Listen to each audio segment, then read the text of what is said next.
Nah, jadi sebelum pembersihan awal dan setelah dia menelpon ibu angkat saya, di kamar mandinya itu dia bilang tiba-tiba muncul ular besi.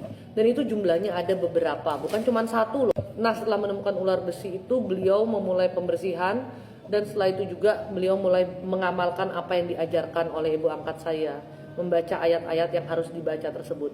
Nah, besoknya tetangga sebelah kiri kanannya itu udah kayak cacing kepanasan, bolak-balik ke deket rumahnya dia seperti untuk memantau gitu. Dan ketika maghrib beliau dengar anak tetangganya satu menangis benar-benar histeris, dan yang satu lagi itu ada keributan besar di rumahnya. Di hari berikutnya beliau itu mau makan, tiba-tiba di piringnya itu ada ulet yang cukup besar. Padahal piring itu baru dibawa aja, belum diisi, jadi bener-bener piring kosong. Tiba-tiba ada ulet 2 biji gitu. Kemudian beliau bersihkan ulet itu dengan garam ya, dan dia mengganti piring. Di piring yang baru pun ada lagi ulet yang sama. Akhirnya beliau menggagalkan niatnya untuk makan. Karena beliau berpikir mungkin aja nih guna-gunanya mau dikirim lewat makanan yang mau dimakan. Jadi lebih baik dia tidak usah makan. Setelah itu beliau melakukan sholat dan berzikir. Dan 1 jam kemudian beliau dengar tetangganya itu ributnya semakin menjadi-jadi, teriak-teriak dan lain sebagainya. Beda banget dari hari sebelumnya, lebih histeris lagi nih kali ini. Dan beliau berkata, beliau berdoa ke Tuhan, menangis saat itu, mengucapkan syukur karena hanya dengan beliau berdoa, beliau sholat, beliau berzikir, beliau membaca ayat-ayat yang disarankan tersebut dan juga mandi garam lukat, beliau itu sudah mulai perlahan-lahan dibersihkan dari kiriman itu.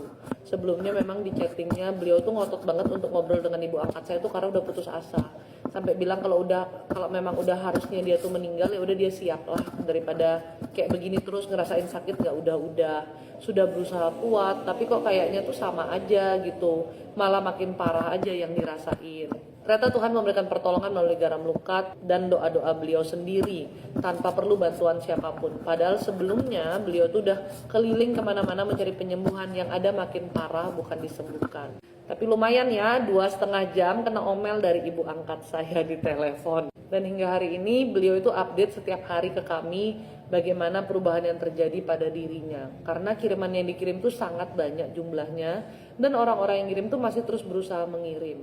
Jadi teman-teman, kalau kalian melakukan pembersihan itu harus diimbangi dengan ibadah yang sungguh-sungguh.